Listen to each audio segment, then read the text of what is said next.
Hello नमस्कार वन्नकम सत श्री अकाल। आप सभी का स्वागत है फिर से आपके अपने ही चैनल मैग्नेट ब्रेन्स में। मेरा नाम है सत्यम शर्मा और हम पढ़ रहे हैं क्लास 11th की फिजिक्स का chapter thermal properties of matter.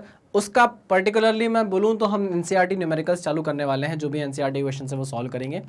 एक बहुत छोटी सी चीज़ है वो भी हमको पढ़नी है, जो कि क्या है भाई, जो कि है पीएनटी डायग्राम, है ना। तो पीएनटी डायग्राम में आपको एनसीईआरटी के न्यूमेरिकल्स के बाद वो वीडियो भी अपलोड करवा दूंगा, ठीक है। चलिए पहले एनसीईआरटी के न्यूमेरिकल्स कर लेते हैं। तो आइए पहला न्यूमेरिकल उठाते हैं हम, जिसमें लिखा हुआ है the triple point of neon and carbon dioxide. देखो ट्रिपल पॉइंट की बात हम करेंगे, फिर भी मैं आपको बता देता हूँ। ट्रिपल पॉइंट टेम्परेचर एक ऐसा टेम्परेचर होता है जिस पर किसी भी पर्टिकुलर सब्सटेंस की तीनों फेज को एग्जिस्ट करती हैं, तीनों फेजेस को एग्जिस्ट करती हैं, जैसे कि सॉलिड, लिक्विड और गैस। अगर वाटर की बात करूं तो वाटर के लिए 0.61 किलो पास्कल पर और 273.16 केल्विन पर, 273.16 केल्विन पर, या मैं बोलूँ 0.01 डिग्री सेल्सियस पर क्या करता है भाई, हमारा triple point of water exist करता है, जिस पर अगर आप लेकर जाओगे वाटर को तो वो सॉलिड, लिक्विड और गैस तीनों फेज में क्या करेगा, को एग्जिस्ट करेगा। इसके बारे में मैं आपसे बात करूंगा, आप टेंशन मत लीजिए। अगर आप ये नहीं भी जानते हैं तो भी आपको क्वेश्चन बन जाएगा। कैसे, जरा देखिएगा।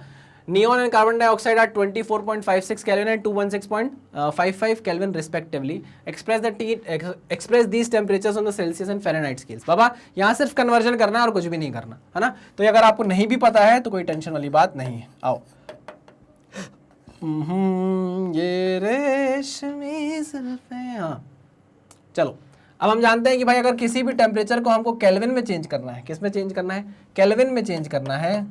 किसी भी टेम्परेचर को अगर हमको केल्विन में चेंज करना है तो उस टेम्परेचर को जो कि डिग्री सेल्सियस में है उसको हमको 273.15 उसमें जोड़ना पड़ेगा। हम इजी बनाने के लिए अपने कैलकुलेशन को 273 लगा देते हैं। क्या लगा देते हैं? 273 लगा देते हैं। यहाँ हमको टेम्परेचर किस में दिया है, केल्विन में, हमको उसको डिग्री सेल्सियस में चेंज करना है। तो अगर 24.57 केल्विन दिया हुआ है, आपको डिग्री सेल्सियस में निकालना है प्लस 273, तो आप माइनस कर दो उसको उधर ले जाके। तो 24.57 माइनस 273 कितना हो जाएगा?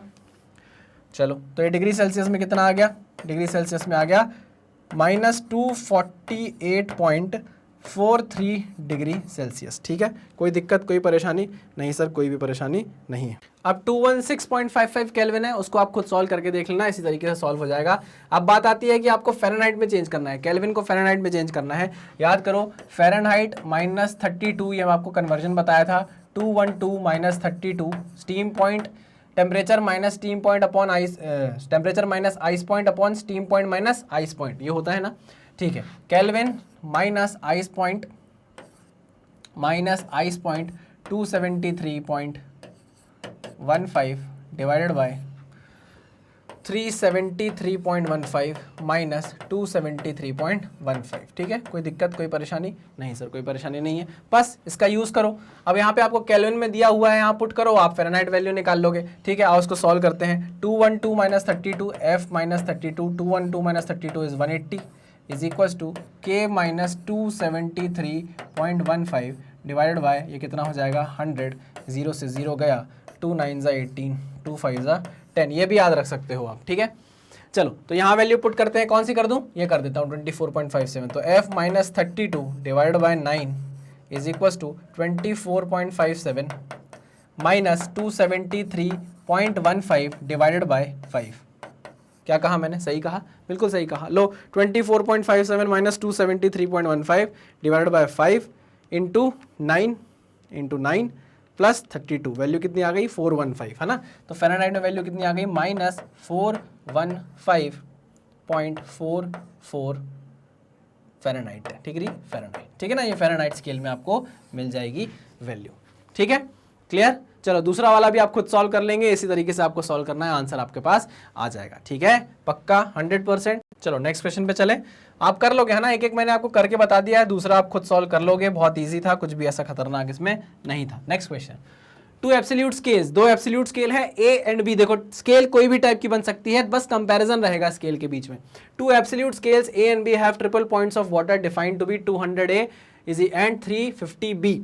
अब आप ये देखो कि भाई टू एब्सोल्यूट स्केल्स हैं, ठीक, A and B have triple points of water 200 A, ये ट्रिपल पॉइंट ऑफ वाटर है भाई, triple point of water, triple point of water, TP of water लिख देता हूं। ठीक है, TP of water,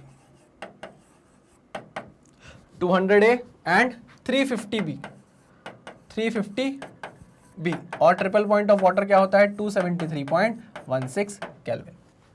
ये सारी चीजें क्या है बराबर है, क्योंकि तीनों ही क्या है ट्रिपल पॉइंट ऑफ वाटर है, ये याद रखना, ठीक है।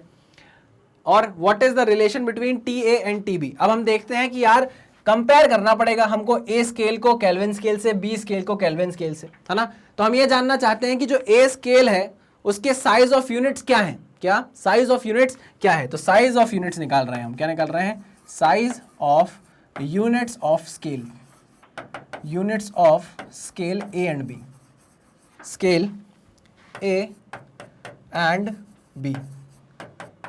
ठीक, कैसे निकालेंगे, for scale A, for scale A, scale A के लिए हम बोल सकते हैं कि 200A किसके बराबर है भाई, 200A बराबर है 273.16 केल्विन के, ठीक है। तो हम बोल सकते हैं कि साइज ऑफ A यूनिट कितनी आ जाएगी 273.16 डिवाइडेड बाय 200 के, हाँ कि ना, सही कहा मैंने। सिमिलरली फॉर स्केल B अगर मैं निकालना चाहूं, for scale B size of unit निकाल रहे हैं, है ना, एक यूनिट का साइज कितना है, तो ठीक है। तो हम जानते हैं 350B हमको किसके बराबर दिया हुआ है 273.16 केल्विन, दोनों ही क्या है भाई ट्रिपल पॉइंट ऑफ वाटर है। तो आपको साइज ऑफ B कितना मिल जाएगा, आपको मिल जाएगा size of B 273.16 divided bye 350, है ना, ये आ जाएगा के।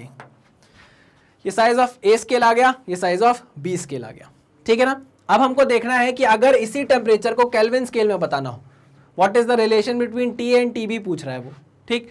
तो अगर हम TA टेम्परेचर को केल्विन में बताना चाहते हैं, केल्विन स्केल में बताना चाहते हैं, तो हमको क्या करना पड़ेगा भैया, हमको क्या करना पड़ेगा, हमको मल्टीप्लाई करना पड़ेगा A स्केल को किससे, TA से। जो रीडिंग आई थी हमारी, जो हमारी A स्केल में रीडिंग थी वो TA थी, है ना, और एक यूनिट का साइज कितना था, इतना था। तो हम मल्टीप्लाई कर देंगे TA को किससे, इससे, तो ये हो जाएगा TA into 273.16 divide by 200 kelvin.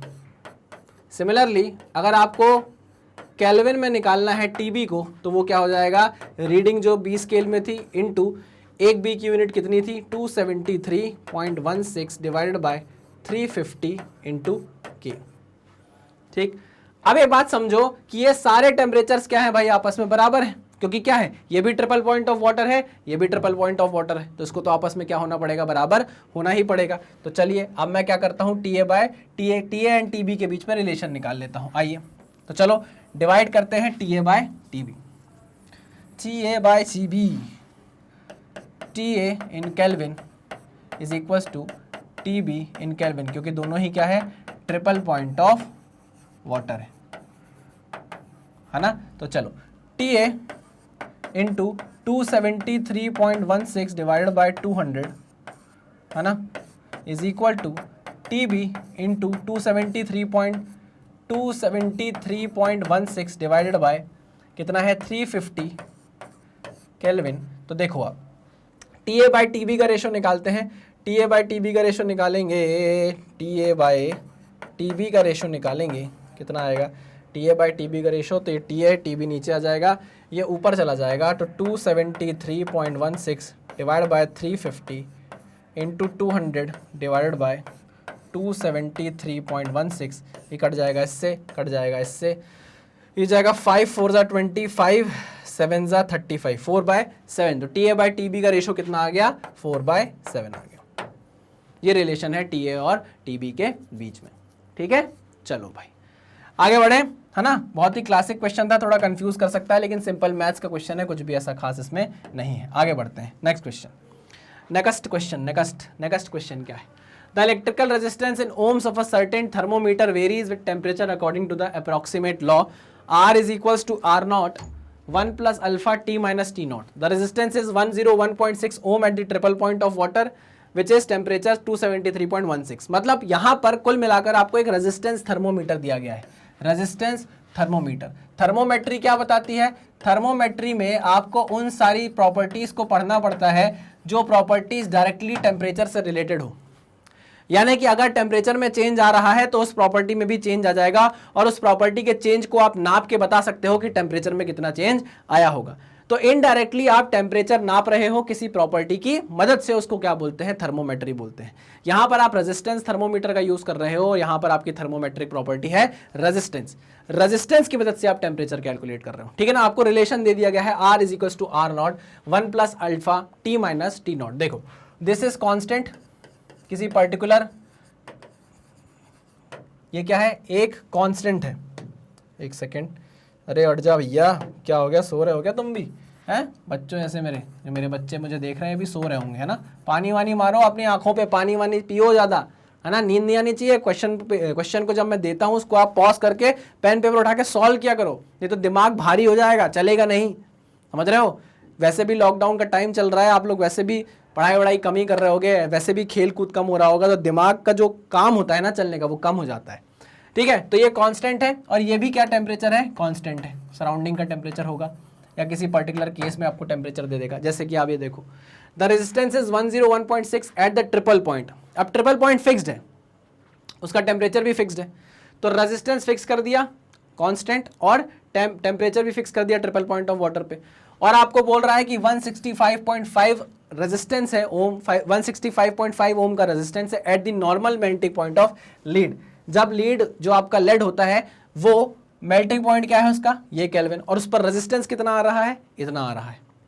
तो वो पूछ रहा है what is the temperature when the resistance is this. अब रेजिस्टेंस जैसे जैसे वेरी कर रहा है तो वो टेम्परेचर पूछ रहा है आपसे, ठीक है ना। तो चलो हमारे पास आर नॉट की वैल्यू गिवन है, और वो कितनी है, 101.6 ओम। हमारे पास टी नॉट की वैल्यू है, और वो कितनी है, 273.16 केल्विन, ठीक है। आओ क्वेश्चन को सॉल्व करते हैं। इस इक्वेशन को उठाओ, यहां पर आपको पहला रेजिस्टेंस दिया हुआ है 165.5 ohm is equal to R naught कितना दिया है, 101.6 ब्रैकेट में 1 प्लस अल्फा की वैल्यू आपको दी है क्या, नहीं दी है। चलो अल्फा की वैल्यू हम निकाल लेंगे, ठीक। T minus T not, T minus T not, T आपको दे दिया गया है 600.5 kelvin, 600.5 kelvin minus T not की वैल्यू दी है 273.16 केल्विन। बस इससे आप अल्फा निकाल सकते हो क्या, बड़े आराम से। निकालूं, चलो निकालो, 165.5 डिवाइड बाय 101.6, ठीक है। ये आ गई वैल्यू आपकी -1 कर देंगे, ठीक है, डिवाइडेड बाय 600.5 माइनस 273.16। तो अल्फा की वैल्यू आ गई है भाई, alpha is equals to 1.92 into 10 to the power -3। अब आप बोलोगे सर आप कैलकुलेटर से सॉल्व कर रहे हो, हैं कैसे चलेगा। अरे बाबा मुझे तो आपके सामने ही सॉल्व कराना है ना, अगर मैं टाइम लेने लग गया यहाँ पर तो फिर कैसे हो गए सारे क्वेश्चंस हमारे, इसलिए मैं कैलकुलेटर हाथ में लेकर रखा हुआ हूँ। अब अल्फा की वैल्यू आ गई, आपसे पूछ रहा है कि बताओ what is the temperature when the resistance is ये। तो अब आपको रेजिस्टेंस की वैल्यू चेंज करना है, ये चेंज होके कितना हो जाएगा 123.4। अब आपको इस पे टेम्परेचर निकालना है, ठीक है, ओके। कांस्टेंट तो कांस्टेंट रहेगा 101.6, ओके। 1 माइनस अल्फा की वैल्यू आ गई है 1.92 इंटू 10 टू द पावर -3, और ब्रैकेट में यहाँ पर टेम्परेचर आपको फाइंड आउट करना है T माइनस कांस्टेंट तो रहने वाला है ट्रिपल पॉइंट ऑफ वाटर, मैंने यहाँ पर रख दिया। इसको सॉल्व करोगे तो आपको किसकी वैल्यू मिल जाएगी, T की वैल्यू मिल जाएगी, ठीक है, पक्का 100%। 123.4 डिवाइड बाय 101.6 ये वैल्यू आ जाएगी आपकी कितनी ये मैंने यहाँ पे माइनस क्यों कर दिया, ये तो प्लस होगा ना, ठीक है, हाँ प्लस होगा, ठीक है। चलो तो ये आ जाएगी वैल्यू कितनी 1.214, इसको मैंने इससे डिवाइड कर दिया है, 123.4 को 101.6 से डिवाइड कर दिया है, is equals to 1 plus 1.92 into 10 to the power -3 bracket में T माइनस 273.16, ठीक। सॉल्व नहीं कर सकते क्या इसको, बिल्कुल कर सकते हैं सर, आइए करते हैं। तो आंसर माइनस ये 1 हो गया, divided by 1.92 into 10 to the power -3, ये आ गई वैल्यू, ठीक है। इसमें आप प्लस कर दो 273.16, तो आ गया आपका T कितना, T की वैल्यू आ गई है 384.91 केल्विन, ठीक है।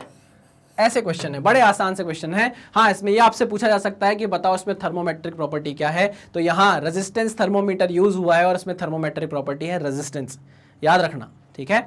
चलिए ये सारी चीज़ें आपको मैं बता चुका हूँ जब हम पढ़ रहे थे अपना टेम्परेचर के बारे में। ठीक है, इसको नोट डाउन करिए, फिर नेक्स्ट क्वेश्चन पे चलते हैं। आइए, clear clear. Next question, next question is the triple point of water is standard fixed point in modern thermometry. Why?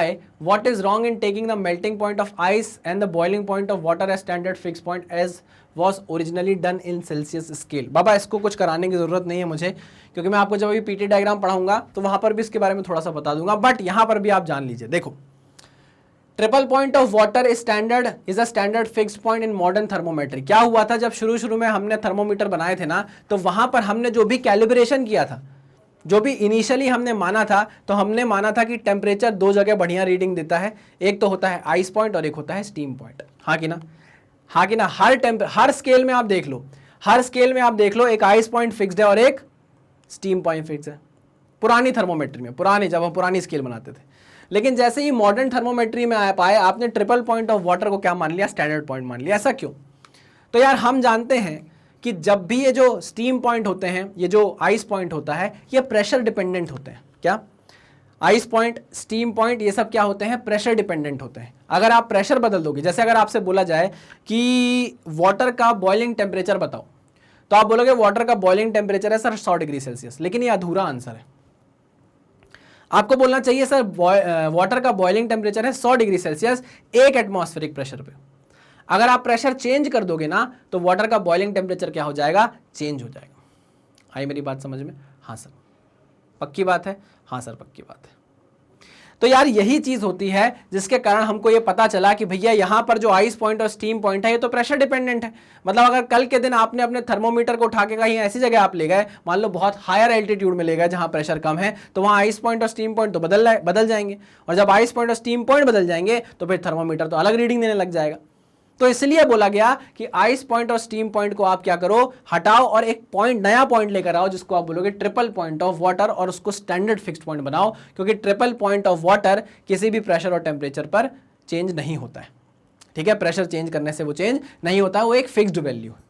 Clear है मेरी बात? अरे आपने वो सुना होगा ना, ऐसे क्वेश्चंस पूछे जाते हैं इंटरव्यूज में कि अगर आप बहुत हाई एल्टीट्यूड में चले जाओ, या जो लोग पहाड़ में रहते हैं ऊंचे ऊंचे, उनका चावल देर से बॉईल होता है, देर से पकता है चावल। क्यों देर से पकता है? तो देखो कहानी है, वैसे तो बताना नहीं चाहिए मुझे, लेकिन फिर भी आपको बताता हूं कि यहां पर जब हम प्रेशर कुकर का यूज करते हैं ना, यहां जब प्रेशर कुकर का यूज करते हैं तो हम प्रेशर बढ़ाते हैं। ठीक है ना, प्रेशर बढ़ाते हैं इसलिए ताकि बॉइलिंग पॉइंट ऑफ वाटर बढ़ जाए। क्या हो जाए? बॉइलिंग पॉइंट ऑफ वाटर बढ़ जाए, ताकि जो पानी पहले 100 डिग्री सेल्सियस पे बॉईल हो रहा था, वो बाद में 100 पे ना 110 120 डिग्री सेल्सियस पे बॉईल हो। क्यों? क्योंकि जब पानी बॉईल होता है ना, जब पानी वेपराइज होता है ना, तो उसमें लेटेंट हीट चाहिए होती है उसको। और हम जो गैस जला के अपनी गैस वेस्ट करते हैं ना, आग लगाते हैं, गैस जलाते हैं, उससे जो हीट निकलती है वो पूरी की पूरी फिर लेटेंट हीट में चली जाती है। नहीं आई बात समझ में? देखो, चावल को पकने के लिए चाहिए हीट, चावल को पकने के लिए चाहिए हीट। आपने चावल पकाने के लिए हीट दी, लेकिन पता चला जो हीट आप दे रहे हो उससे पानी बॉइलिंग टेम्परेचर पर पहुंच जा रहा है, और जैसे ही पानी बॉइलिंग टेम्परेचर पर पहुंच रहा है, उसे अपना फेस चेंज करना है। अब उसे कोई मतलब नहीं है, उसे फेस चेंज करना है, तो वो चावल को बोलेगा तुम अब बैठे रहो बेटा, क्योंकि मैं बॉइलिंग टेम्परेचर पर आ गया हूं, तो अब सारी की सारी हीट मैं लूंगा और अपना फेस चेंज करूंगा। तो आप गैस जला के जो हीट देते हो ना, अपना रेगुलेटर आपने 4 पे कर दिया, मैक्सिमम पे कर दिया, तो जितनी भी गैस जल रही है, जो हीट प्रोड्यूस कर रही है, अब क्योंकि पानी बॉइलिंग टेम्परेचर पे पहुंच गया है, वो सारी की सारी हीट लेगा और खुद भाप बनेगा, चावल को पकने नहीं देगा। तो हम ये बोलते हैं, ध्यान से सुनना, हम प्रेशर बढ़ाते हैं प्रेशर कुकर में, इसलिए प्रेशर बढ़ाते हैं कि पानी का बॉइलिंग टेम्परेचर क्या कर जाए, बढ़ जाए। जब पानी का बॉइलिंग टेम्परेचर बढ़ेगा तो फिर देर से उसको हीट चाहिए पड़ेगी वेपराइज होने के लिए। जो हीट उसको पहले 100 डिग्री सेल्सियस पे चाहिए थी वेपराइज होने के लिए, अब वही हीट उसको 120 डिग्री सेल्सियस पे चाहिए। तो अब हमारे चावल के पास कितने डिग्री सेल्सियस का टाइम बच गया? 100, 110, 120। 100, 110, 120 डिग्री सेल्सियस तक जो हीट प्रोवाइड की जाएगी वो चावल को मिलेगी और चावल पकेगा। ये क्या हो रहा था? पहले पूरी की पूरी हीट पानी ले रहा था भाप बनने के लिए 100 डिग्री सेल्सियस पे, और चावल नहीं पक पा रहा था। तो जब आप ऊपर जाते हो, हाई एल्टीट्यूड पे जाते हो, तो प्रेशर कम हो जाता है, और प्रेशर जब कम होता है तो बॉइलिंग टेम्परेचर ऑफ वाटर भी कम हो जाता है। जब बॉइलिंग, मान लो अब boiling temperature of water 80 degree Celsius हो गया, तो भाई अब चावल को, तो पहले चावल को 100 डिग्री सेल्सियस तक का टाइम मिल रहा था, पकने के लिए। अब चावल को मिल रहा है 100 से, अब चावल को मिल रहा है मान लो 30 डिग्री सेल्सियस नॉर्मल टेम्परेचर था वाटर का, 30 डिग्री सेल्सियस से कितना मिल रहा है भाई, 80 डिग्री सेल्सियस तक का ही टाइम मिल रहा है। और जैसे ही 80 डिग्री सेल्सियस तक हमारा पानी पहुंचा, वो चावल को बोलेगा अब तुमको हीट नहीं मिलेगी, अब पूरी हीट मैं खाऊंगा क्योंकि अब मुझे वेपराइज होना है। आई मेरी बात समझ में? तो अब 80 डिग्री सेल्सियस तक पहुंच के टेम्परेचर पानी को उड़ाने लगता है और चावल नहीं पकता, क्योंकि पूरी हीट पानी ले लेता है अपने आप को वेपराइज कराने के लिए। इसलिए जब आप हाइट पे जाते हो तो आपका चावल क्या होता है, देर से पकता है, क्योंकि पूरी हीट वेस्ट हो जाती है। ये याद रखना कि जब भी कोई सब्सटेंस लेटेंट हीट मांगता है ना, वो हीट का वेस्टेज करा रहा होता है, उसको बहुत ज़्यादा हीट चाहिए होती है अपने आप का फेस चेंज करने को। ठीक है, ये सारी बातें हायर क्लासेस में और आप समझोगे, अभी इतनी ज़रूरी नहीं है आपको समझना। बस इतना समझ लो कि ये जो आइस पॉइंट है, ये जो आइस पॉइंट है और स्टीम पॉइंट है, ये प्रेशर डिपेंडेंट होते हैं।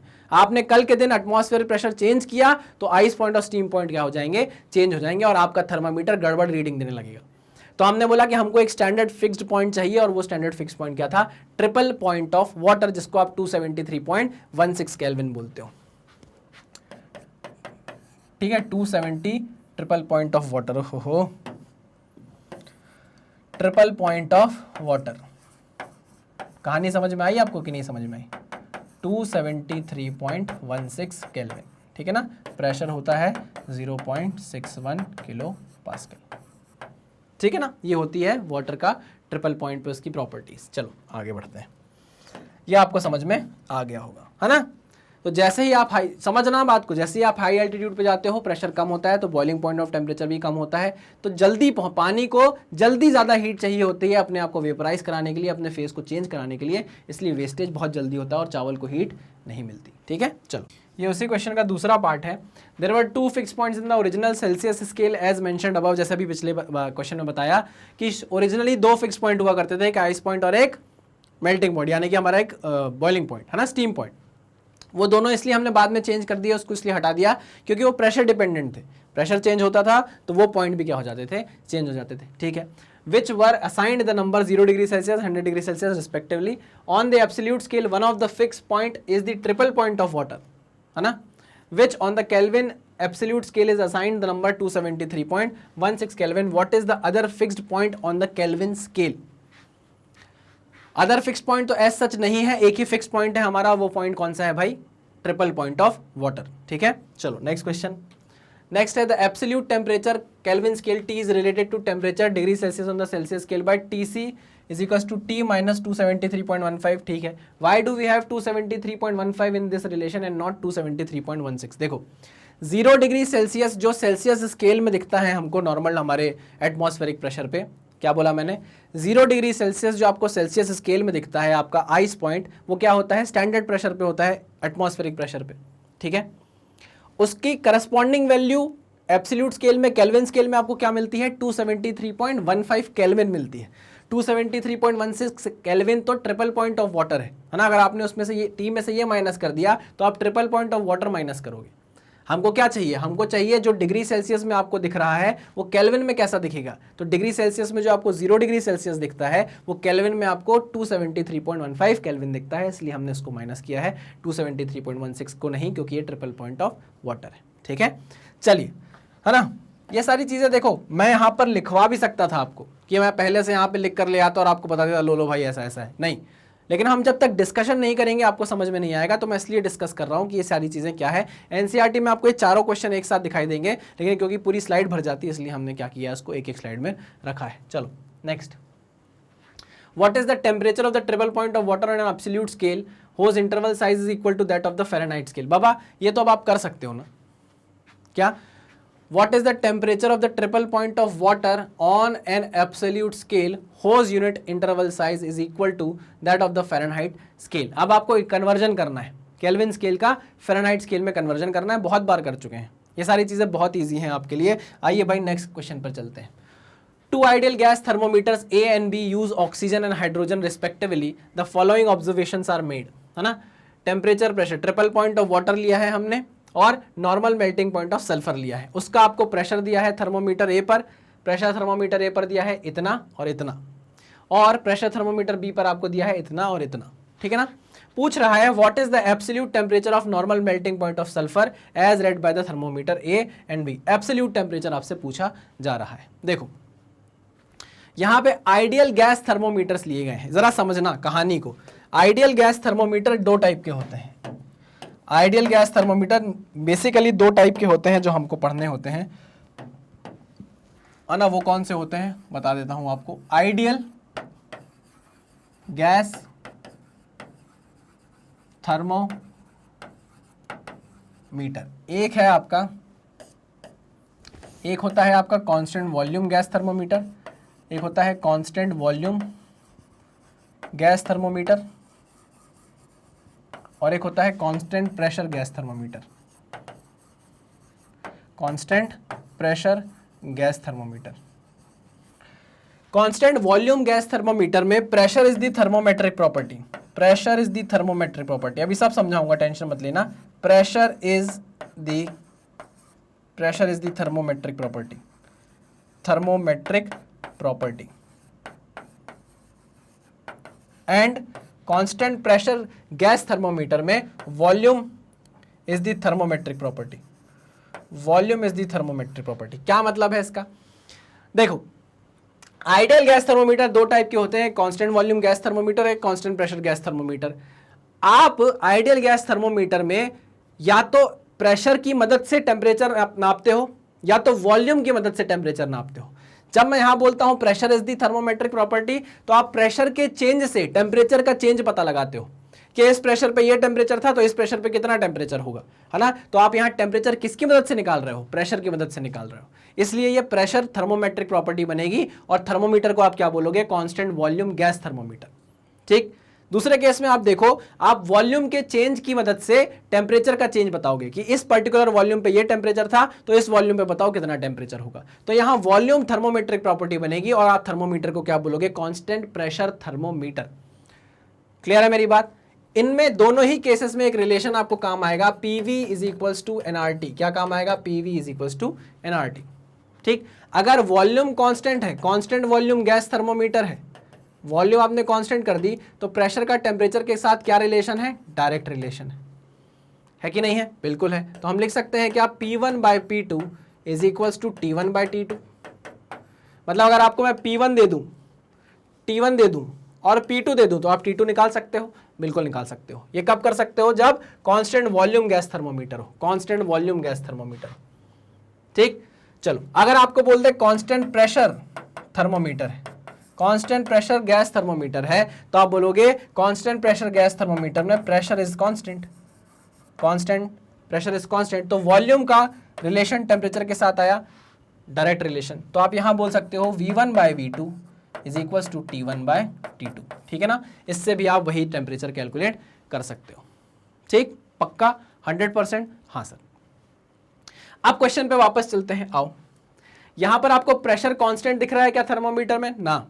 एक बार देखो प्रेशर क्या है। ट्रिपल पॉइंट ऑफ वाटर पे प्रेशर आपको ये दिया हुआ है और normal melting point of sulphur पे प्रेशर ये दिया हुआ है। प्रेशर तो कांस्टेंट नहीं है, तो क्या कांस्टेंट होगा? वॉल्यूम कांस्टेंट होगा। तो it is a constant volume gas thermometer. It is a constant volume gas thermometer. यहां लिख दे रहा हूं हिंट दे रहा हूं मैं आपको, hint. Constant volume gas thermometer. Constant volume gas thermometer. ठीक है। तो आप जानते हो कांस्टेंट वॉल्यूम अगर गैस थर्मोमीटर है तो क्या होता है? Relation P1 by P2 is equal to T1 by T2 होता है कि नहीं होता? तो चलो हम निकालते हैं फॉर थर्मोमीटर ए, कैलकुलेट करते हैं फॉर थर्मोमीटर ए। आओ, यहीं कैलकुलेट करें क्या? चलो दूसरे पेज में करते हैं फॉर थर्मोमीटर ए। आओ, फॉर थर्मोमीटर ए। आओ कैलकुलेट करें। P1 by P2 is equals to T1 by T2। क्या आपको प्रेशर दिए हुए हैं दो अलग अलग? हाँ सर, प्रेशर आपको दिया हुआ है किसका? ट्रिपल पॉइंट ऑफ वाटर का ये, फिर normal melting point of sulphur का ये। आपसे मेल्टिंग पॉइंट ऑफ सल्फर पूछा है, उसका प्रेशर दे दिया है और उसका टेम्परेचर पूछा है। ठीक है, चलो आओ लिखते हैं। तो आपके पास प्रेशर पहला कितना है? 1.250 into 10 to the power 5 pascal into 10 to the power 5 pascal divided by sulphur का आपको प्रेशर कितना दिया हुआ है मेल्टिंग पॉइंट पे? 1.797 into 10 to the power 5, 1.797 into 10 to the power 5। ये देखो प्रेशर आपको दे दिया है, ये ट्रिपल पॉइंट पर क्या है, प्रेशर है, ठीक है, ट्रिपल पॉइंट पर क्या है, प्रेशर है, ठीक, ओके। चलिए, तो उस पर टेम्परेचर कितना होता है वाटर का, 273.16 केल्विन होता है क्या, हाँ सर, ओके।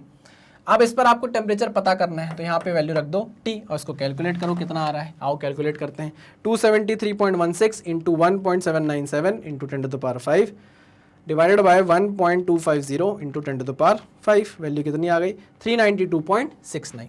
ये आ गई आपकी टेम्परेचर की वैल्यू 392.69 केल्विन। ये टेम्परेचर कहाँ है, सल्फर के मेल्टिंग पॉइंट पे। This is the normal melting point of sulphur as read by thermometer A. ये थर्मामीटर ए आपको बता रहा है, ठीक है। चलो अब थर्मामीटर बी की तरफ चलते हैं, फॉर थर्मामीटर बी। आओ फिर वही relation, constant volume gas thermometer है, P1 by P2 is equal to T1 by T2। अब आओ यहाँ पर आपको प्रेशर की वैल्यू क्या दी गई है, थर्मामीटर बी के हिसाब से प्रेशर कितना आ रहा है, 0.200 into 10 to the power 5 pascal. तो 0.200 into 10 to the power 5 pascal divided by pressure कितना है भाई सल्फर के मेल्टिंग पॉइंट पे, 0.287 into 10 to the power 5 pascal is equals to वही temperature 273.16 kelvin divide by temperature आपको फाइंड आउट करना है। आओ 273.16 into 0.287 into 10 to the power 5 divided by 0.200 into 10 to the power 5, value आ गई 391.98। सो बी थर्मामीटर के हिसाब से टेम्परेचर आया है 391.98 केल्विन, ठीक, ओके। अब भैया ये भी सल्फर के मेल्टिंग पॉइंट पर, सल्फर के नॉर्मल मेल्टिंग पॉइंट पर टेम्परेचर है, ये भी सल्फर का नॉर्मल मेल्टिंग पॉइंट पर टेम्परेचर है।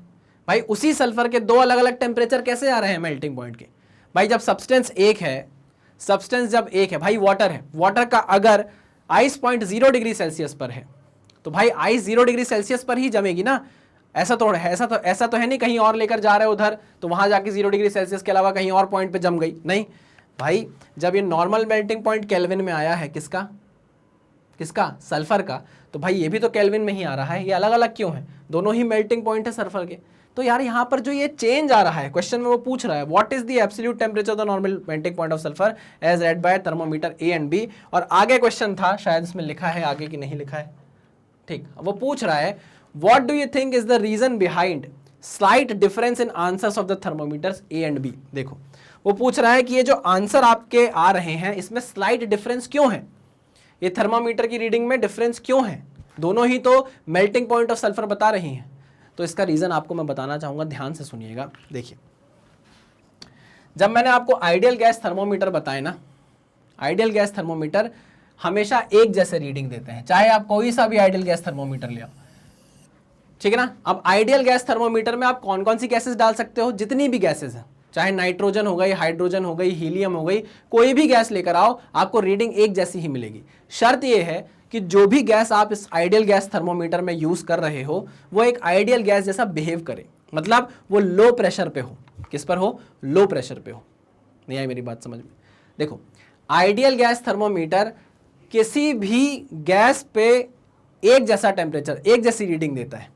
आइडियल गैस थर्मोमीटर किसी भी गैस पर एक जैसी रीडिंग देता है। शर्त यह है कि सारी गैसेस आइडियल गैस जैसा बिहेव करें। और आपको पता होना चाहिए कि आइडियल गैस, कोई भी गैस आइडियल गैस जैसा तब बिहेव करती है जब उसका प्रेशर कम हो, टेम्परेचर ज़्यादा हो, ठीक है। जब उसका प्रेशर क्या हो, कम हो, टेम्परेचर ज़्यादा हो। तो किसी भी गैस को अगर आपको आइडियल गैस जैसा बिहेव कराना है ना, तो उसका प्रेशर बहुत कम कर दो और टेम्परेचर बढ़ा दो।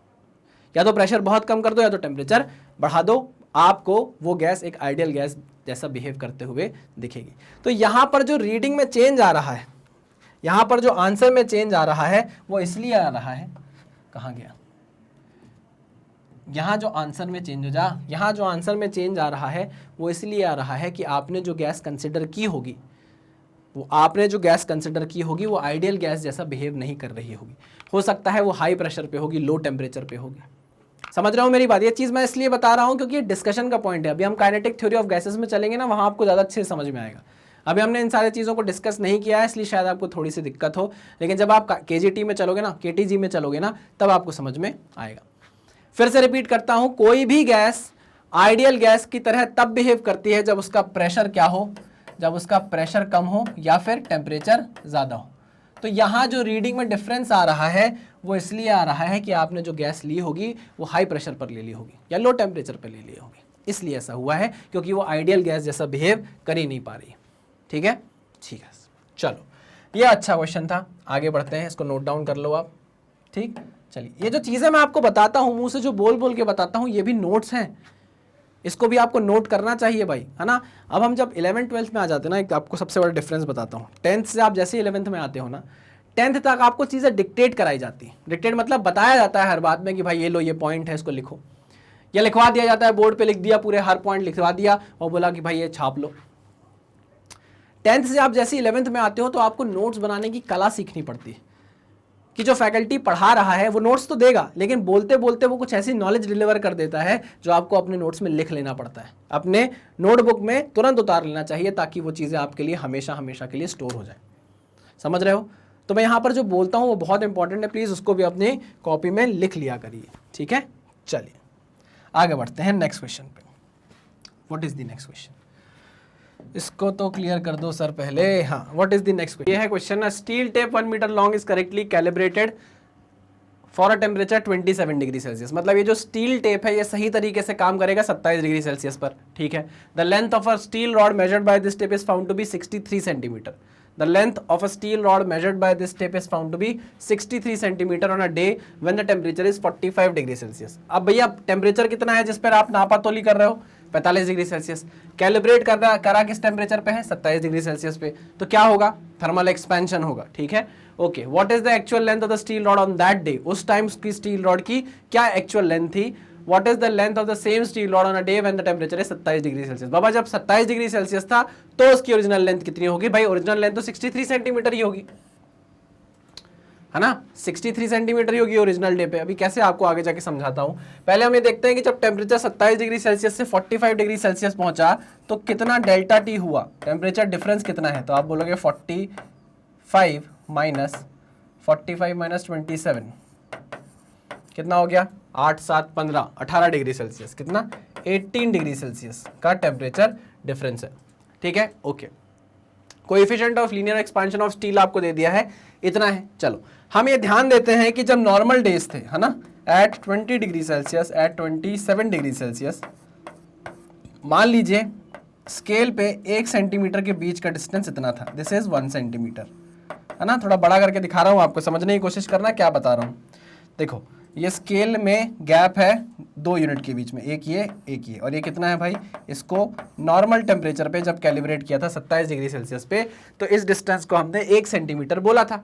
ठीक है, चलिए, लेकिन अब टेम्परेचर बढ़ा के आपने कितना कर दिया है? 45 डिग्री सेल्सियस कर दिया है ना। तो हम यहाँ लिखते हैं एट 45 डिग्री सेल्सियस। अब बताओ इन दोनों लाइन के बीच का डिफरेंस कितना था? 1 सेंटीमीटर। मतलब ये अगर मान लो 0 मार्क है, स्केल में होता है ना, ये 0 ये 1, इनके बीच को आपने कितना बोला है? 1 सेंटीमीटर बोला है ना। इस पूरी गैप को आपने 1 सेंटीमीटर बोला था, कब? 27 डिग्री सेल्सियस पे। लेकिन अब आपने टेम्परेचर बढ़ा दिया, टेम्परेचर आपने 45 डिग्री सेल्सियस कर दिया, तो 18 डिग्री सेल्सियस जो आपने टेम्परेचर बढ़ाया है उसके कारण क्या आएगा? थर्मल एक्सपेंशन आएगा। ठीक है ना, स्केल की लेंथ क्या कर जाएगी? बढ़ जाएगी। अब स्केल की लेंथ बढ़ेगी तो ये जो गैप है ये भी तो बढ़ेगा। स्केल अगर लंबी हो गई तो ये गैप भी तो लंबा होगा कि नहीं होगा? तो जो पुरानी स्केल थी जो 27 डिग्री सेल्सियस पे थी, उसमें ये गैप कितना था? 1 सेंटीमीटर था। जब टेम्परेचर 45 डिग्री सेल्सियस हुआ तो क्या हुआ होगा? थर्मल एक्सपेंशन, और ये गैप 1 सेंटीमीटर नहीं रह गया होगा, ये गैप थोड़ा लंबा हो गया होगा। आई मेरी बात समझ में? हाँ सर, लंबा हो गया होगा। कितना लंबा होगा बताओ मुझे, कितना लंबा होगा? सर ये उतना लंबा होगा जितना ये थर्मल एक्सपेंशन करेगा फ्री, और वो कितना होता है? L alpha delta T. हाँ कि ना? हाँ कि ना? हाँ सर, ये होगा एल अल्फा डेल्टा टी। मैंने कहा वेरी गुड, पकड़ लिया आपने, कंसेप्ट पकड़ लिया। तो बताओ ये कितना होगा? तो आप बोलोगे पुरानी स्केल का जो 1 सेंटीमीटर है, पुरानी स्केल का जो 1 सेंटीमीटर है, नई स्केल का वो कितना हो जाएगा? L alpha delta T. अच्छा, एल कितना था? 1 सेंटीमीटर। ठीक है ना, यहाँ करता हूँ solve. L alpha delta T, इसकी वैल्यू किसके बराबर आएगी? एल की वैल्यू कितनी है? 1 सेंटीमीटर। अल्फा की वैल्यू है कितनी? 1.20 इंटू 10⁻⁵ और टेम्परेचर कितना है 18 degree Celsius, temperature difference, sorry यहाँ पर केल्विन में यूनिट दी गई है, कोई दिक्कत नहीं है, टेम्परेचर डिफरेंस है, चाहे केल्विन में लिखो चाहे डिग्री सेल्सियस में लिखो, एक ही चीज होती है। आओ इसको सॉल्व करते हैं। तो 1 इंटू 1.20 इंटू 10⁻⁵ इंटू 18 कितना आएगा 2.16, इसकी वैल्यू आ गई 2.16 इंटू 10⁻⁴ सेंटीमीटर। मतलब ये स्केल कितनी बढ़ी, सॉरी ये चीज मैंने जो लिखी है ये होनी चाहिए L plus L alpha delta T, है ना, ये चीज होनी चाहिए L plus L alpha delta T, L plus L alpha delta T, है ना। फाइनल लेंथ इतनी हो जाएगी ना, इतना चेंज आ जाएगा लेंथ में, ठीक है ना। इनिशियल 1 सेंटीमीटर था, L की वैल्यू 1 सेंटीमीटर थी, इनिशियली L की वैल्यू 1 सेंटीमीटर थी। जब आपने टेम्परेचर बढ़ाया तो L की वैल्यू में L अल्फा डेल्टा टी जुड़ गया, ये चेंज इन लेंथ जुड़ गया। ये चेंज इन लेंथ क्यों आया है, ये चेंज इन लेंथ क्यों आया है, थर्मल एक्सपेंशन के कारण। किसके कारण, थर्मल एक्सपेंशन के कारण। क्या ये बात आपको समझ में आ रही है ना, इतना डिटेल में जाने की जरूरत तो नहीं है मुझे, नहीं सर, ठीक है। तो एल अल्फा डेल्टा टी कितना आ गया 2.16 इंटू 10⁻⁴। अच्छा, मतलब 1 सेंटीमीटर जो आपको पुरानी स्केल में दिख रहा था, अब नई स्केल में आपको वो कितना दिखेगा, नई स्केल में आपको वो कितना दिखेगा, L plus L alpha delta T, यानी कि 1 प्लस ये 2.16। तो कितनी आ जाएगी ये वैल्यू बताऊं आपको मैं, ये वैल्यू आ जाएगी आपकी 1.0000216। कितनी आ गई ये वैल्यू सेंटीमीटर में। कितनी हो गई नई लेंथ, नई स्केल में लेंथ कितनी हो गई है 1.0000216 सेंटीमीटर। तो जब टेम्परेचर नॉर्मल था 27 डिग्री सेल्सियस था तो ये 1 सेंटीमीटर था, लेकिन अब जब आपकी स्केल लंबी हो गई तो एक दो लाइन के बीच का गैप कितना हो गया है 1.00216 सेंटीमीटर हो गया है, ठीक है ना। अच्छा, जब आपने 45 डिग्री सेल्सियस पे रॉड की लेंथ नापने की कोशिश की तो आपको रीडिंग कितनी दिखी, 63 सेंटीमीटर दिखी। कितनी रीडिंग दिखी आपको, 63 नंबर की एक वो दिखी, लाइन दिखी, है ना। स्केल कैसी होती है भाई, स्केल ऐसी होती ना, ये देखो ऐसी होती है, 0 1 2 3 4 5 1 2 3 4 5 1 2 3 4 5 1 2 3 4 5, हाँ कि ना। ऐसे चलते गए और यहाँ पर मान लो कहाँ क्या लिखा होगा 63 लिखा होगा। तो आपकी जो रॉड आपने नापने के लिए रखी है उसकी लेंथ कितनी दिखा रहा है, 63 सेंटीमीटर दिखा रहा है, ऐसा, ठीक, क्लियर है। अब हम जानते हैं भाई दो लाइन के बीच का गैप कितना है, हम जानते हैं वो कितना है 45 डिग्री सेल्सियस पे इतना है। तो अगर रीडिंग 63 दिखाई है तो एक्चुअल रीडिंग कितनी आपको दिख रही होगी, आपको एक्चुअल रीडिंग कितनी दिख रही होगी 63। तो हम लिखेंगे the length of the steel rod, क्या पूछा है, दूर जाके देखता हूँ, थोड़ा पास से दिखता नहीं है। Is found to be 63 centimetre on hot day when the temperature is 40। What is the actual length of the steel rod. चलिए, तो actual length of the steel rod, actual length of the steel rod, actual length of steel rod. अब याद करो, मैंने आपको एक चीज बताई थी कि जब भी आप कोई मेजरमेंट करते हो स्केल से, जब भी आप कोई स्केल से मेजरमेंट करते हो और स्केल का टेम्परेचर बढ़ा तो स्केल लंबी हो गई, स्केल क्या हो गई, लंबी हो गई। जब स्केल लंबी होगी, जब स्केल क्या होगी, लंबी होगी, तो आपको आपकी रॉड जिसको आप नाप रहे हो वो आपको छोटी दिखाई देगी।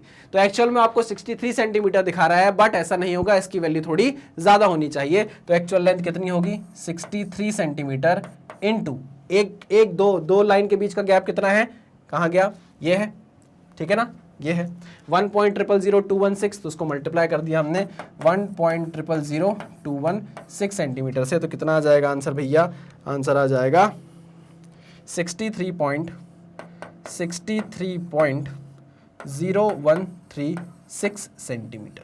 दिस इज द आंसर, ये है एक्चुअल लेंथ, है ना। तो आपको ये पता चलेगा कि भाई आपकी जो स्टील रॉड थी वो एक्चुअल में 45 डिग्री सेल्सियस पे कितनी है, 63.0136 सेंटीमीटर की है। और जब 27 डिग्री सेल्सियस पे पूछ रहा है तो अपने नॉर्मल लेंथ पर होगी, जो कितनी है 63 सेंटीमीटर है, ठीक है। चलिए, वेरी गुड, आगे बढ़े, इसको नोट डाउन कर लीजिए। चलो, क्लियर। नेक्स्ट क्वेश्चन पे चलते हैं। नेक्स्ट क्वेश्चन क्या है, A large steel wheel is to be fitted onto a shaft of the same material at 27 degree Celsius. The outer diameter of the shaft is 8.70 centimetre. अब जैसे ऐसा वो बोल रहा है मैं ऐसा ड्रॉ करता जाता हूँ। Large steel wheel is to be fitted onto a shaft and the same material at 20. The outer diameter of the shaft is, चलो, outer diameter of the shaft is, ये shaft है, इसका outer diameter कितना होगा, outer diameter कितना होगा 8.70 centimetre, 8.70 centimetre, ठीक है, ओके।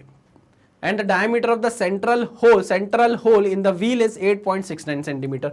मतलब अब जो व्हील है जिसको आपको इसके ऊपर चढ़ाना है वो उसका डायमीटर कितना है, उसका डायमीटर आपको दिया हुआ है 8.69 सेंटीमीटर, 8.69 सेंटीमीटर। क्या होगा, कैसे चढ़ेगा बाबा, इस व्हील को इस रॉड के ऊपर चढ़ाना है, इस व्हील को इस रॉड के ऊपर चढ़ाना है, लेकिन इसका डायमीटर तो कम है, कैसे चढ़ेगा, कैसे चढ़ेगा, उसी के बारे में बात करना है।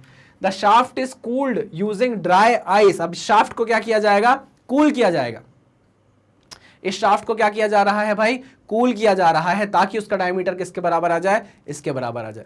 कूल करेंगे तो क्या होगा, डायमीटर श्रिंक होगा, कम होगा, ठीक है। But what temperature of the shaft does the wheel slip on the shaft, किस टेम्परेचर पर, आप किस टेम्परेचर तक इसको ठंडा करो कि ये डायमीटर सेम हो जाए और ये इसके ऊपर चढ़ जाए, ये जो है ये इसके ऊपर चढ़ जाए, ठीक है। तो हमने कहा ओके, आओ दिमाग लगाते हैं। हम क्या चाहते हैं कि डायामीटर जो होल है, इसको मैं बोल देता हूं होल, ठीक है ना, डायमीटर ऑफ होल जो है वो डायमीटर ऑफ शाफ्ट के बराबर हो जाए। हम यही चाहते हैं क्या, तभी ऐसा होगा कि चढ़ जाएंगे एक दूसरे के ऊपर, ठीक है। दूसरी बात ये है कि हमको इस डायमीटर ऑफ शाफ्ट को चेंज कराना है टेम्परेचर गिरा के। मानते हो कि नहीं मानते, बिल्कुल मानते हैं। अच्छा, जब हम किसी रॉड को गर्म करते थे, किसी शाफ्ट को गर्म करते थे, तो उसकी लेंथ कितनी बढ़ सकती थी, L alpha delta T. Same उसी रॉड को जब हम ठंडा करेंगे तो उसकी लेंथ कितनी कम हो सकती है, L अल्फा डेल्टा टी। मानते हो कि नहीं मानते, हाँ सर बिल्कुल मानते हैं, बिल्कुल मानते हैं सर। तो मैंने कहा ठीक है भाई, चलो तो हम लिखते हैं कि जो हमारे डायमीटर ऑफ शाफ्ट है इसमें चेंज कितना आएगा, ds अल्फा डेल्टा टी। यही आएगा कि नहीं आएगा, हाँ सर यही आएगा, बिल्कुल आएगा सर, ठीक है। ये अपने आप प्लस माइनस हो जाएगा, आप समझ जाओगे कैसे, क्योंकि टेम्परेचर नेगेटिव में आ जाएगा, ठीक है, टेंशन लेने की जरूरत नहीं है। डायमीटर ऑफ होल कितना दिया हुआ है, 8.69 सेंटीमीटर। डायमीटर ऑफ शाफ्ट कितना दिया है, 8.70 centimetre plus 8.70 centimetre into alpha कितना दिया है, 1.20 into 10 to the power -5 into delta T, है ना, टेम्परेचर डिफरेंस। आओ निकालते हैं कितना आएगा, 8.69 minus 8.70 divided by 8.70 divided by 1.20 into 10 to the power -5। ये देखो अपने आप डेल्टा टी नेगेटिव में आ गया। Delta T is equal to -95.78, ठीक है। अब इसको केल्विन का टेम्परेचर डिफरेंस बोलो चाहे डिग्री सेल्सियस का बोलो, एक ही बात है, क्योंकि ये टेम्परेचर क्या है, डिफरेंस है, तो मैं इसको क्या बोल देता हूँ, डिग्री सेल्सियस। अच्छा केल्विन में है तो चलो केल्विन ले लेता हूँ, कोई दिक्कत नहीं है, क्योंकि यूनिट हमको केल्विन में गिवन है, ठीक है ना। अगर आप यहाँ माइनस रखते, मेरी बात ध्यान से सुनना, तो ये वैल्यू पॉजिटिव आ जाती अपने आप, है ना। तो कोई टेंशन वाली बात नहीं है, जो यहाँ माइनस रखेगा उसका आंसर भी सही आएगा, जो पॉजिटिव रखेगा उसका आंसर भी सही आने वाला है, ठीक है। चलो अब टेम्परेचर डिफरेंस आ गया, वो पूछ रहा है, पूछा क्या है, at what temperature of the shaft. मतलब अगर इनिशियल टेम्परेचर 27 डिग्री सेल्सियस था तो आप उसको किस टेम्परेचर तक ठंडा कर रहे हो कि ऐसा हो जा रहा है कि ये उसके ऊपर चढ़ जा रहा है। तो हमको इसका इनिशियल टेम्परेचर तो पता है 27 डिग्री सेल्सियस, और हमको टेम्परेचर डिफरेंस पता है इतना है, तो मुझे आप बता नहीं सकते कि फाइनल टेम्परेचर क्या होगा। हाँ सर बिल्कुल बता सकते हैं। तो चलो ठीक है, 27 डिग्री सेल्सियस, डेल्टा टी क्या होता है, final temperature minus initial temperature is equal to -95.78।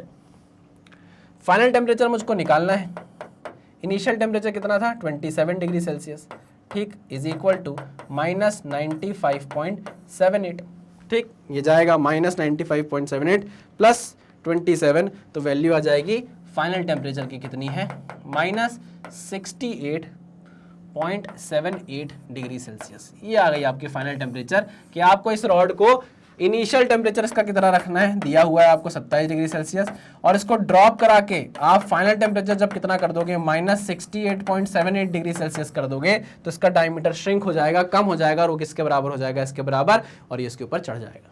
Clear, पक्का। वैसे कायदे से तो और कम होना चाहिए, तभी इसके ऊपर चढ़ेगा, नहीं तो नहीं चढ़ेगा, लेकिन हमने क्या लिया है, इक्वालिटी लगा के क्वेश्चन को सॉल्व कर दिया है। क्लियर है मेरी बात, समझ में आई क्या किया हमने, हाँ सर ठीक है, ओके। यहाँ प्लस माइनस का डाउट हो तो कोई इस डाउट को अभी भी क्लियर कर लो। इस प्लस को अगर माइनस लगा दोगे, इस प्लस की जगह अगर माइनस लगा दोगे तो यहाँ पॉजिटिव वैल्यू आ जाएगी, टेम्परेचर डिफरेंस आ जाएगा। अगर प्लस नहीं लगाओगे, अगर प्लस लगे रहने दोगे तो भी आंसर सेम आने वाला है, ठीक है ना। ये तो दिमाग की बात है, फिजिक्स अपने आप को सही कर लेगी प्लस माइनस लगा के। आपको बस दिमाग का यूज करना है और कुछ भी नहीं करना, ठीक है। चलो आगे बढ़े। हाँ सर, चलो next question, clear. Next question is a hole is drilled in a copper sheet. The diameter of hole is 4.24 centimeter at 27 degrees Celsius. What is the change in diameter of the hole when the sheet is heated to 227 degrees Celsius? Coefficient of linear expansion is this. बाबा ये question tough है क्या आपके लिए? नहीं sir, वैसे ही तो है same जो भी हमने किया। क्या solution? A hole is drilled in a copper sheet. ये कॉपर शीट है, ठीक। इसमें हमको क्या करना है? होल ड्रिल करना है, होल ड्रिल करना है। ये कर दिया हमने hole drill. The diameter of the hole is 4.24 centimetre. लो भाई 4.24 सेंटीमीटर है इसका diameter, 4.24 centimetre at 27 degree Celsius, ठीक है। चलो initial temperature is 27 degree Celsius, initial diameter is 4.24 centimetre. और क्या? What is the change in diameter of the hole when the sheet is heated? Final temperature is 227 degree Celsius, 227 degree Celsius. Final आपको diameter पता करना है, नहीं change in diameter पता करना है, ठीक है। चलो फाइनल पता कर लेंगे तो चेंज इन डायमीटर तो आ ही जाएगा। तो लो भाई हम बोलेंगे कि फाइनल डायमीटर जो होगा वो होगा initial diameter plus initial diameter alpha delta T. गलत लिखा क्या मैंने? नहीं सर, फाइनल डायमीटर हमको निकालना है। अच्छा फाइनल माइनस इनिशियल करते हैं, कोई दिक्कत नहीं sir. D F minus D I हमने किया तो ये डेल्टा डी हो गया, is equal to D I alpha delta T. चलो तो delta T is equal to initial diameter कितना? 4.24 सेंटीमीटर, 4.24 सेंटीमीटर। अल्फा कितना? 1.70 इंटू 10 टू द पावर -5। आप जब बोर्ड के इतने पास रहते हो ना, जब आप बोर्ड के इतने पास रहते हो ना, आपको वैल्यू ही नहीं दिखती है क्या लिखा है। आंखें इतनी पास होती है आपको समझ नहीं आता क्या वैल्यू लिखी, तो आपको थोड़ा बोर्ड से दूर आके देखना पड़ता है। जब मैं यहाँ आके देखता हूँ तो मुझे लगता है हाँ सही है, तो मुझे ऐसा लगता है कि चश्मे की जरूरत तो नहीं है कहीं, मुझे हो सकता है पड़े जरूरत। चलिए अल्फा डेल्टा टी 227 माइनस 27 कितना होगा भाई? 200 नहीं, 227 माइनस 27 इज 200। आओ इसको सॉल्व करें। 4.24 into 1.70 into 10 to the power -5 into 200, value कितनी आ गई? डेल्टा टी आ गया भाई आपका 0.0144 सेंटीमीटर। लो भाई आपका डायमीटर क्या हो जाएगा? इतना बढ़ जाएगा। कोई दिक्कत, कोई परेशानी नहीं सर? कोई भी परेशानी नहीं, ठीक है, क्लियर? हाँ सर क्लियर है। चलो इसको नोट डाउन करो, आगे बढ़ते। चलिए आगे बढ़े, नेक्स्ट क्वेश्चन पे खत्म करते हैं इसको, नेक्स्ट क्वेश्चन पे चलते हैं। नेक्स्ट क्वेश्चन क्या है? A brass wire 1.8 metre long and 27 degree Celsius held out with little tension between two rigid supports. अच्छा, दो रिजिड सपोर्ट के बीच में आपने क्या किया है भैया? अपनी ब्रास वायर को लटका के रखा है। आओ भाई देखें क्या बोलना चाह रहा है ये। दो रिजिड सपोर्ट, दो रिजिड सपोर्ट, एक ये सपोर्ट है भाई आपका, इससे आपने अपनी ब्रास वायर को ऐसे बांध के रख दिया है। ये सपोर्ट, ये सपोर्ट, ठीक। 1.8 मीटर लॉन्ग, ये हो गया 1.8 मीटर लॉन्ग, ठीक। Held at 27 degree Celsius, initial temperature कितना? 27 degree Celsius.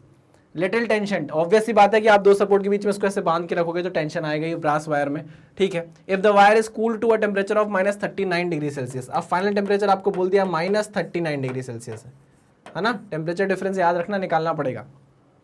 What is the tension developed in the wire? बाबा यहां पर कोई फोर्स लगाया क्या आपने? नहीं, बांधा हुआ था सीधे और उसके बाद उसको टेम्परेचर डिफरेंस में ला दिया, उसका टेम्परेचर कम कर दिया, ठीक है ना। अब टेम्परेचर कम किया तो इससे कुड़ना चाहेगी वायर, जो है वो क्या करना चाहेगी? कॉन्ट्रैक्ट करना चाहेगी, बट क्योंकि वो सपोर्ट से बंधी हुई है तो सपोर्ट क्या करेगा? उस पर टेंशन का फोर्स लगा के रखेगा। आई मेरी बात समझ में? अरे बाबा वायर ऐसे जाना चाहेगी, वायर सिकुड़ना चाहेगी, लेकिन जो सपोर्ट है वो उसको खींच के रखना चाहेंगे, तो उस पर टेंशन फोर्स आने वाला है, ठीक है, ओके। तो वही वो टेंशन फोर्स की वैल्यू पूछ रहा है। अगर बोला है कि डायामीटर वायर का 2 mm है तो यार हम क्या जानते हैं? हम जानते हैं थर्मल स्ट्रेस के बारे में। किसके बारे में? थर्मल स्ट्रेस के बारे में। याद करो मैंने आपको बताया था कि जब किसी भी ऑब्जेक्ट को हम फ्रीली एक्सपैंड करने देते हैं टेम्परेचर बढ़ा के, तो उसमें कोई भी स्ट्रेस नहीं आता है। स्ट्रेन आती है लेकिन स्ट्रेस नहीं आता। स्ट्रेस कब आता है? जब आप स्ट्रेन को रोकते हो, जब आप उसको बढ़ने से रोकते हो या कॉन्ट्रैक्ट होने से रोकते हो तो स्ट्रेस आने लगती है। यहां पे आप कर रहे हो, ठीक है। तो हम जानते हैं यहां थर्मल स्ट्रेस जनरेट होगी, thermal stress will be generated, thermal stress will be generated, thermal stress will be generated, thermal stress will be generated, हाँ कि ना? हाँ सर, बिल्कुल सही कहा आपने। अब थर्मल स्ट्रेस जनरेट होगी तो थर्मल स्ट्रेस का फॉर्मूला आपको पता है कितना होता है? Thermal stress is equals to alpha, alpha क्या गया, अल्फा कैसे बनता था? अल्फा डेल्टा टी ई, ये होती थी हमारी थर्मल स्ट्रेस। याद करो, थर्मल स्ट्रेन होती थी अल्फा डेल्टा टी, उसको आपने ई से मल्टीप्लाई किया तो थर्मल स्ट्रेस हो जाती थी। याद करो, हाँ कि ना? हाँ। अब आपको टेंशन फोर्स चाहिए, आपको क्या चाहिए? टेंशन फोर्स चाहिए। क्या चाहिए भाई? आपको टेंशन फोर्स चाहिए। तो सिग्मा टी इंटू एरिया कर दोगे तो आपको क्या मिल जाएगी? टेंशन फोर्स मिल जाएगी। अरे भाई, स्ट्रेस इंटू एरिया फोर्स बनता है कि नहीं बनता? हाँ सर, ठीक है। आगे आओ आओ आओ आओ, अल्फा की वैल्यू बताओ कितनी है? अल्फा कहाँ गया? अल्फा अल्फा अल्फा दूर आके देखना पड़ेगा। हाँ, 2 into 10 to the power -5, 2 into 10 to the power -5, it is the value of alpha. ठीक, डेल्टा टी की वैल्यू क्या है? 27 - 39, यानी कि 27 + 39, ये डेल्टा टी की वैल्यू हो गई। ठीक, अल्फा डेल्टा टी ई की वैल्यू कितनी है? ई की वैल्यू आपको दी है 0.91, 0.91 into 10 to the power 11 pascal into area. Area कितना होगा भाई? आपको डायमीटर दिया है, कहाँ गया? डायमीटर 2 mm का दिया है, तो एरिया निकल आएगा π/4 into D square, π/4 into D square. अब यहाँ पर हमको फोर्स न्यूटन में निकालना है, ये पास्कल में दी गई है वैल्यू, तो हम यहाँ पे mm को मीटर में चेंज कर लेंगे, तो 0.002 मीटर, ये हो गया हमारा π/4 d की पावर 4। ठीक है ना? π/4 sorry D square, π/4 D square. ठीक है ना? चल आ जाओ, इसको सॉल्व करते हैं। तो π/4 इंटू 0.002 की power 2 into 0.91 into 10 to the power 11 into 27 + 39 into 2 into 10 to the power -5, तो वैल्यू कितनी आ गई? 377.36। तो टेंशन फोर्स डेवलप्ड कितना आ गया भाई? 377.36 न्यूटन। ये है आंसर आपका, ये है उस वायर पर टेंशन फोर्स। क्या दिक्कत, क्या परेशानी? कुछ भी नहीं थी सर। अरे कुछ भी नहीं थी भाई, थर्मल स्ट्रेस आएगी हमको पता था, थर्मल स्ट्रेस का फॉर्मूला हमको पता था, बस उसमें एरिया मल्टीप्लाई करना था और टेंशन फोर्स बन जाएगा। टेंशन ही क्यों है, कंप्रेशन क्यों नहीं है? कंप्रेशन तब आता जब वायर एक्सपैंड करती, तो सपोर्ट उसको दबाते, बढ़ने नहीं देते, तो जब दबाते तो कंप्रेसिव फोर्स आता। सपोर्ट क्या कर रहे हैं आप वो देखो, ठीक है ना? सपोर्ट दबा रहे हैं तो कंप्रेसिव फोर्स आएगा, सपोर्ट खींच रहे हैं तो टेंशन फोर्स आएगा। ठीक है, चलिए आगे बात समझ में, आगे बढ़ते हैं नेक्स्ट क्वेश्चन पे। क्लियर? नेक्स्ट क्वेश्चन क्या बोलता है? A brass rod of length 50 cm and diameter 3 mm is joined to steel rod of same length। बाबा देखो क्या बोला है, एक ब्रास रॉड है और एक स्टील रॉड है, एक ब्रास रॉड है एक स्टील रॉड है। लो भाई, सेम लेंथ की, ये ब्रास रॉड, ठीक, और ये स्टील रॉड। ये ब्रास रॉड, ये स्टील रॉड, दोनों की लेंथ क्या है? सेम है। जैसा वो बोलेगा भाई वही हम करेंगे और कुछ अपना दिमाग लगाएंगे नहीं एक्स्ट्रा। ठीक है, आ जाओ। Same length L। मुझे बारिश पड़ा। हाँ चलो, डायमीटर कितना दिया है? Brass rod of length 50 centimetre, तो चलो उसको लिख लेते हैं यहाँ पर भाई, ये 50 सेंटीमीटर है। ठीक, तो ये भी कितना होगा? 50 सेंटीमीटर होगा। ठीक है, सेम लेंथ एंड डायमीटर, भाई दोनों का डायमीटर भी सेम है। इसका डायमीटर कितना है? तो डायमीटर यहाँ पे लिख लेता हूं मैं, 3 mm का डायमीटर है। ठीक है ना, परेशान नहीं होंगे ज्यादा। चलो, दे आर कंबाइंड, उनको क्या कर दिया गया है? कंबाइंड कर दिया गया है। ठीक है ना? तो what is the change in length of the combined rod at 250 degree Celsius? ठीक है, इनिशियल टेम्परेचर कितना दिया है? 40 डिग्री सेल्सियस। ठीक है ना? चलो, तो हमने ये बोला कि आपको यहाँ पे TI दिया है 40 डिग्री सेल्सियस का, और फाइनल टेम्परेचर आपको बोल रहा है कि बताओ 250 डिग्री सेल्सियस पे, 250 डिग्री सेल्सियस पे, कि टेम्परेचर डिफरेंस के कारण कितना ज्यादा इसमें एलोंगेशन आने वाला है। ठीक है ना? पूछ रहा है is there a thermal stress, यहां पर थर्मल स्ट्रेस होगी क्या? तो आप मुझे बताओ कि अगर मैं इसको हीटअप करूं, इसका टेम्परेचर बढ़ाऊं, तो इसकी स्ट्रेन को रोकने के लिए कोई बैठा है? यहां पर कोई सपोर्ट के बीच में रखा है हमने इसको? नहीं। इसको रोकने के लिए यहां कोई भी नहीं है एक्सटर्नल एजेंसी जो इसकी लेंथ को बढ़ने से रोके, तो हम बोलेंगे यहां कोई भी थर्मल स्ट्रेस नहीं होगी। क्लियर बात है? ठीक है, तो वो पूछ रहा है कि बताओ टोटल थर्मल स्ट्रेन कितनी आएगी। यार देखो, इतने क्वेश्चन तो अब हम कर चुके हैं कि हमारे लिए क्या है, एकदम पानी कम चाय हो गया है। क्या करेंगे? टोटल चेंज इन लेंथ कैसे निकालोगे? Change in length in brass rod plus change in length in steel rod. Steel ही थी ना दूसरी? हाँ ठीक है। क्या होगी भाई?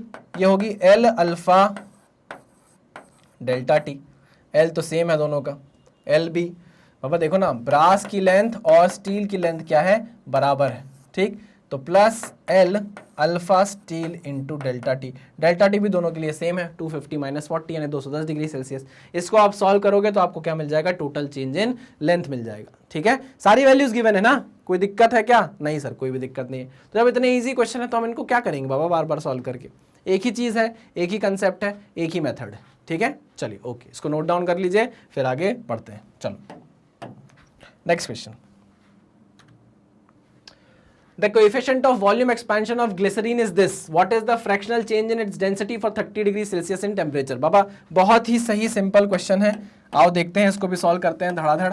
क्या बोल रहा है? बोल रहा है coefficient of volume expansion of glycerine is, आपको गामा दे दिया है ग्लिसरीन का, कितना 49 इंटू 10 टू द पावर -5 पर kelvin.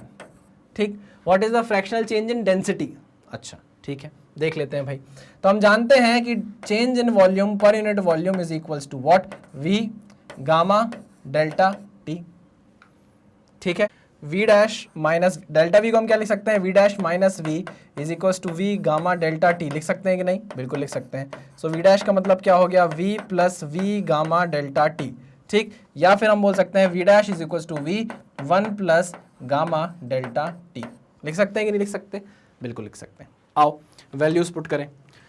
v dash is equal to, calculator कहाँ गया, लाओ, v dash is equals to v 1 plus gamma की वैल्यू कितनी है 49 इंटू 10 टू द पावर -5, और डेल्टा टी कितना है भैया, डेल्टा टी है 30 डिग्री सेल्सियस, है ना, 30 डिग्री सेल्सियस। आओ सॉल्व करें इसको। तो 49 into 10 to the power -5 into 30 plus 1 is equals to 1.0147।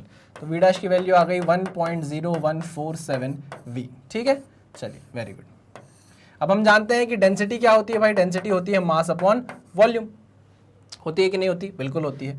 Density का change, what is the fractional change in density पूछ रहा है वो, ठीक है ना। तो अगर वॉल्यूम चेंज हुआ है, v से वॉल्यूम चेंज होकर v डैश हुआ है, ठीक है ना, तो डेंसिटी में भी चेंज आएगा कितना, मास अपॉन v डैश। मास तो कांस्टेंट है, मास कांस्टेंट है।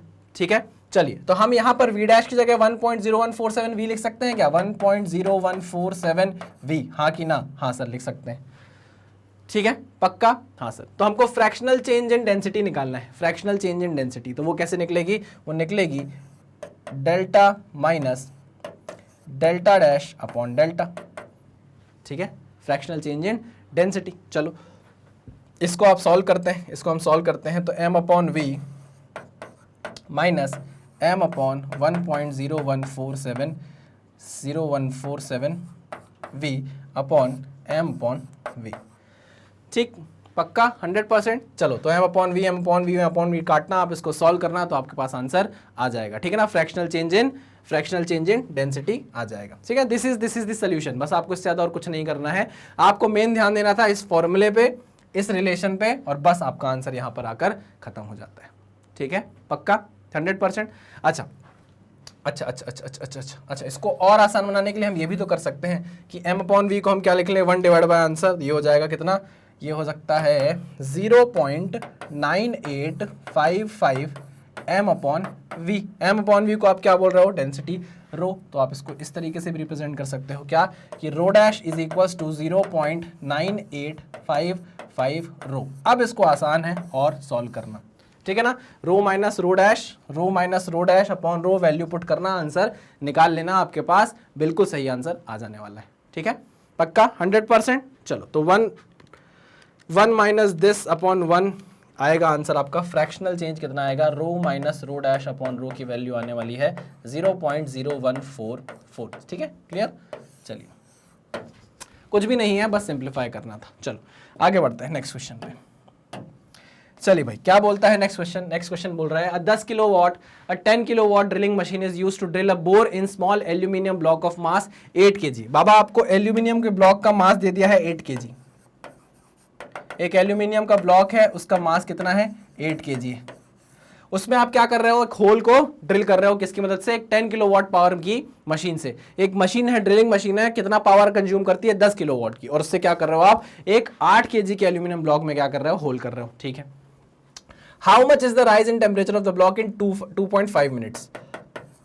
आपको टाइम दे दिया 2.5 मिनट्स।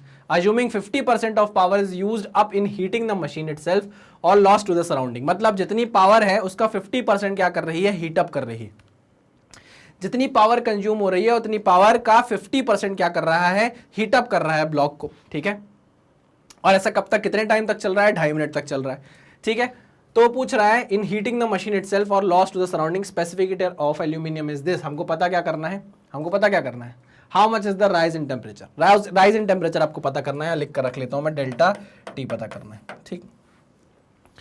पहले तो वो हीट निकालो जो टेम्परेचर डिफरेंस क्रिएट करेगी, पहले आपको वो हीट निकालनी है। वो हीट कितनी है, 50% ऑफ पावर इज यूज्ड, उसके बराबर है, ठीक है। आओ देखते हैं, पहले निकालते हैं total power consumed, total power use निकालते हैं, total power used.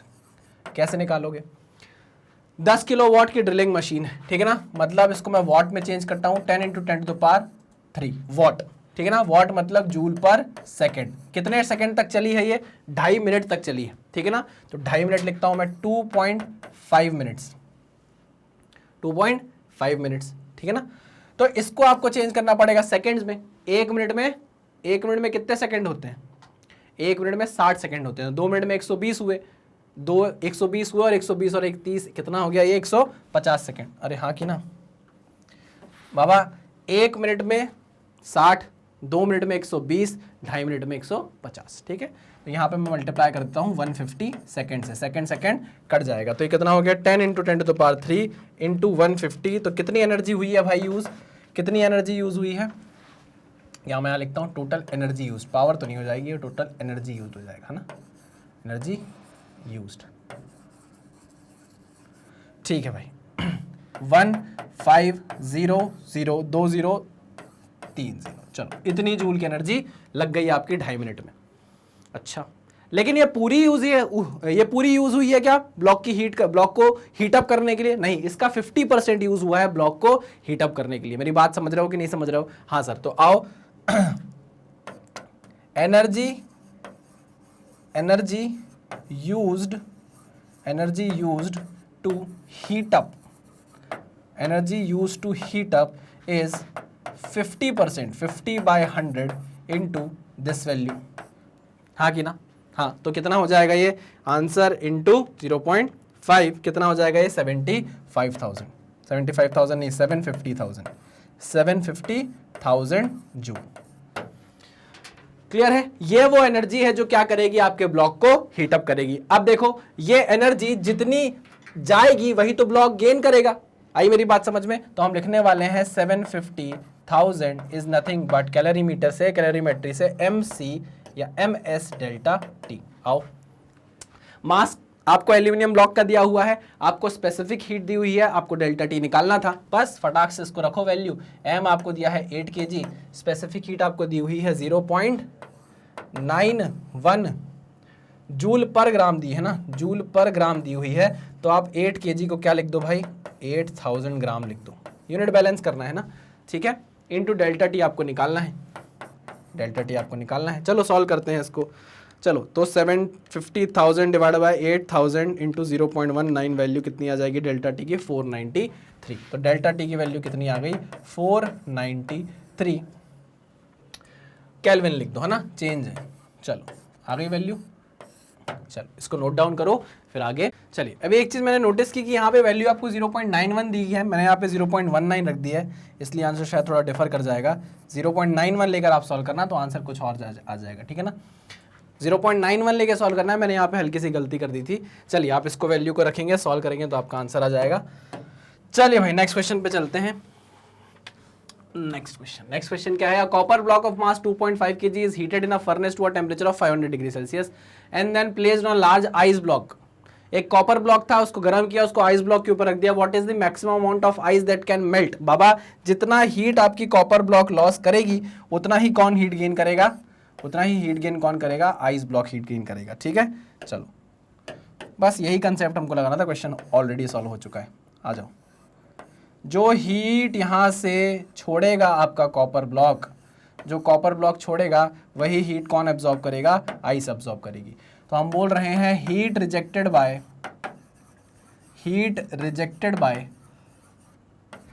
heat rejected by copper block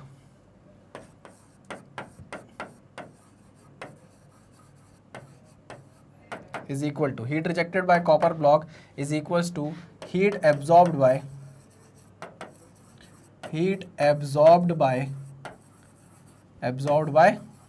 ice block। ठीक, चलो वेरी गुड, आ जाओ आगे देखते हैं कितनी हीट रिजेक्ट करेगा कॉपर ब्लॉक। वो डिपेंड करेगा किस पे, एम एस डेल्टा टी पे, mass of copper block specific heat of copper block into delta T पे।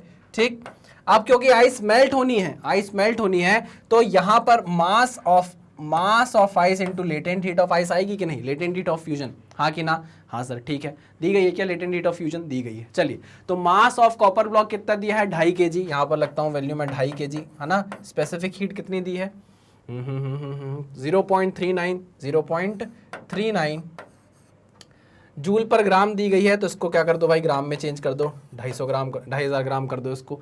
0.39 इंटू डेल्टा टी क्या होगा बाबा, furnace to temperature of 500 gases then place on a large ice block. चलो तो उसका temperature हम क्या मान लेते हैं, 0 मान लेते हैं, तो 500 minus 0 is 500 minus 0 is equals to, ice 0 degree Celsius पे है क्योंकि मास हमको निकालना है। लेटेंट हीट आपको दी गई है 335 जूल पर ग्राम, 335 जूल पर ग्राम, ठीक है। तो यहाँ पर सब ग्राम में था तो हम इसको ग्राम में ही लेते हैं। ये इसको सॉल्व करते हैं, 2500 into 0.39 into 500 divided by 335, value कितनी आ जाएगी, वैल्यू आ जाएगी 1455.22 ग्राम। ठीक है, तो इसको हम बोल देंगे कि mass of ice melted is 1.45 gram. सही लिखा है क्या, हाँ बिल्कुल सही लिखा है, mass of ice melted is 1.45 gram, यही पूछा है ना। हाँ, then place on a large, what is the maximum amount of ice that can melt, this is 1.45 kg, इतनी आइस क्या हो जाएगी, मेल्ट हो जाएगी। ठीक है, चलिए देखिए अब आपके कुछ क्वेश्चंस हैं, इसको क्लियर करूं, पक्का, हाँ सर इसको क्लियर कर दो, ये कर दो। चलिए इसके बाद के कुछ क्वेश्चंस ऐसे हैं जिनमें ना हमको थोड़ा सा ना काइनेटिक थ्योरी ऑफ गैसेस की जरूरत पड़ेगी, तो वो क्वेश्चन हम तब पढ़ेंगे जब हमने kinetic theory of gas complete कर लिया होगा। ठीक है ना। एक क्वेश्चन आपका यहाँ पे कार्बन डाइऑक्साइड वाला है जो कि पीटी डायग्राम पर बेस्ड है। पीटी डायग्राम मैं आपको थोड़ा सा पढ़ाऊंगा उसी क्वेश्चन के पहले, उसके बाद उस क्वेश्चन को हम सॉल्व करने की कोशिश करेंगे। ठीक है, तो ये था हमारा एनसीईआरटी न्यूमेरिकल का पहला पार्ट। आगे आने वाले नेक्स्ट पार्ट में हम बचे हुए क्वेश्चन को सॉल्व करेंगे जिसमें कुछ कंसेप्ट ऐसे हैं जो मुझे आपको पढ़ाने पड़ेंगे, तो मैं वही टू द पॉइंट आपको खत्म कर दूंगा, उस कंसेप्ट को समझा दूंगा। ठीक है, चलिए भाई करते हैं इस लेक्चर को खत्म, मिलते हैं नेक्स्ट लेक्चर में जो कि हमारे एनसीईआरटी के बचे हुए न्यूमेरिकल्स को कंप्लीट करेगा। तब तक अपना ध्यान रखिए, सावधान रहिए, सतर्क रहिए। Thank you.